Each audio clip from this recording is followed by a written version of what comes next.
Hi Mellies, it's Sunday afternoon and I'm taking the opportunity to carry on reading Varjak Paw to you because my family are all busy downstairs enjoying the rest. We've just had a big walk. We live really near a park where the playground's closed, but we can walk through some woods and do a bit of exploring in the trees, and so that's what we've been doing. So I'm back and I'm going to read chapter 3 in 2 parts, so this will be video 5 and 6 for you to watch if you want to hear chapter 3. So a little recap, where we've been introduced to Varjak Paw and his family of Mesopotamian purebred pedigree kittens, and they live inside the Contessa's house. So here's a little thing. I wonder who can find out what a Contessa is, or who a Contessa is, and why they have that name, and email it me on Purple Mash, or go to the Reading for Pleasure blog and find the Varjak Paw blog entry and tell me who or what a Contessa is. Anyway, the cats and kittens stay inside, they don't go outside. They are very concerned with being proper and making sure they live up to their heritage. But Varjak is desperate for adventure, and he hears stories from the elder cat, his grandfather, about one of their ancestors, Jalal, and he wants to know more. He wants to live that life of excitement. And as he's trying to leave and go to the garden, he notices some people coming into the house, some men who have with them some very mysterious looking and behaving cats.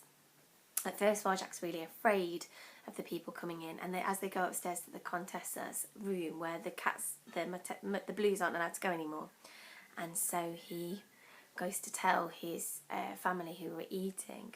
But as the family go to see what's there, they miss all of the visitors, apart from one who leaves them a toy mouse and dishes them up some caviar, which is very expensive, very, very exclusive sort of snack that very rich people enjoy eating. And I've never had it, and it's made from the eggs of fish. Not my idea of a nice treat. However, it's a very exclusive thing, and the cats, especially Varjak's dad, are really impressed by this. But the elder Paw in their family, the grandfather, decides to call a family meeting. So that's where we're at. Chapter 3, the family meeting. Family council is now in session, declared the elder Paw above the hubbub of the room. Mother, father and Aunt Junie were whispering to one another, huddled together on a rug so old it had lost its pattern and faded away. Julius and Jasmine were sitting behind them, nodding seriously, as if they were grown-ups too. Jay, Jethro and Jerome were fighting over the toy mouse and trying to push each other into the flames of the antique fireplace. At the elder Paw's words,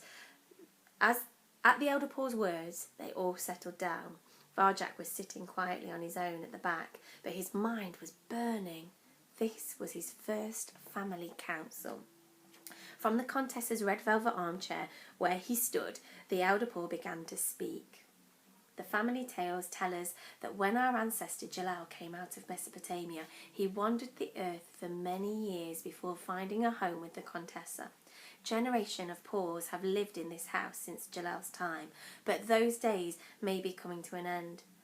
I believe the Contessa is dead. The older cats gasped. They shot strange looks at one another and shook their heads in disbelief. A log crackled loudly in the fireplace. The elder Paw waited until it was quiet again to continue. She has seldom left her room of late, only to feed us and tend to the fire.